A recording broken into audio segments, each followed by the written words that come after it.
आज हम definite integration की एक बहुत इंपॉर्टेंट प्रॉपर्टी पर डिस्कशन करेंगे। वो प्रॉपर्टी है हमारे पास A to B F X D X equals to A to B F A plus B minus X D x.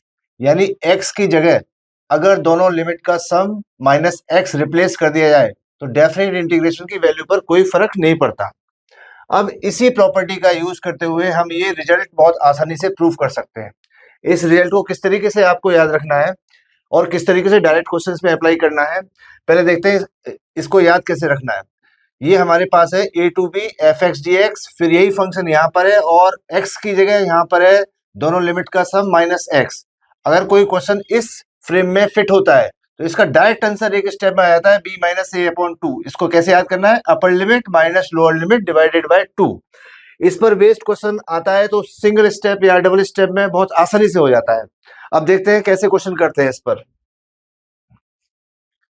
अब जैसे ये क्वेश्चन है हमारे पास जी मेंस का। अब हमारे पास जो प्रॉपर्टी अभी मैंने आपको बताई है वो क्या है? हमारे पास A to B F X upon F X F X की जगह दोनों लिमिट का sum minus X D X. ये क्या आता है? Upper limit minus lower limit divided by two. अब देखिए इस प्रॉपर्टी का कैसे इस क्वेश्चन में यूज करते हैं।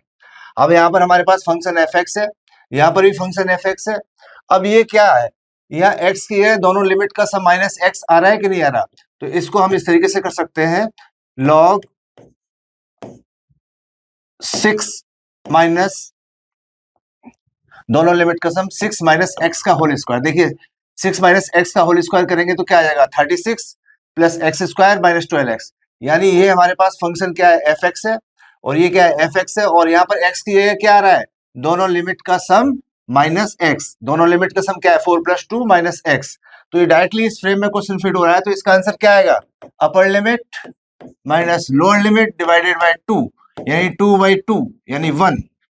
तो कितनी आसानी से क्वेश्चन हो गया। बस हमें ये ध्यान रखना है कि क्वेश्चन इस फ्रेम में फिट हो रहा है कि नहीं हो रहा। अब इसी पर बेस्ड दूसरा क्वेश्चन देखते हैं।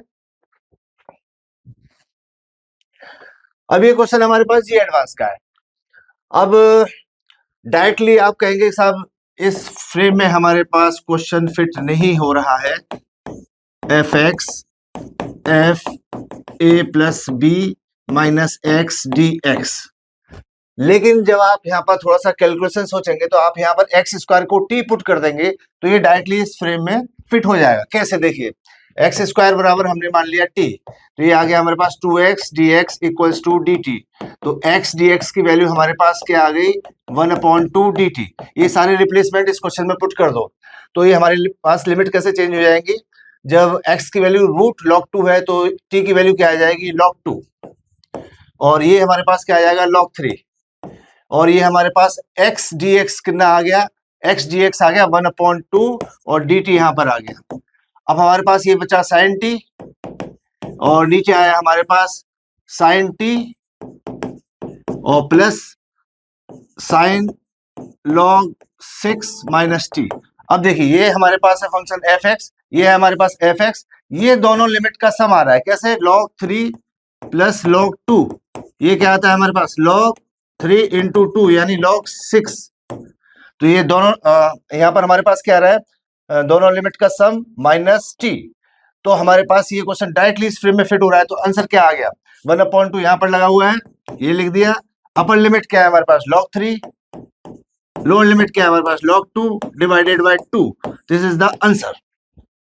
तो देखिए आपने जो हमारे पास प्रॉपर्टी है A to B F X D X equal to A to B F A plus B minus X D X, उस पर बेस्ड ये रिजल्ट है। इस रिजल्ट का प्रूफ करते हुए कितने आसानी से एक या दो स्टेप में क्वेश्चन हो रहे हैं। और ऐसे क्वेश्चन अगर एग्जाम में आए तो 100% होने चाहिए।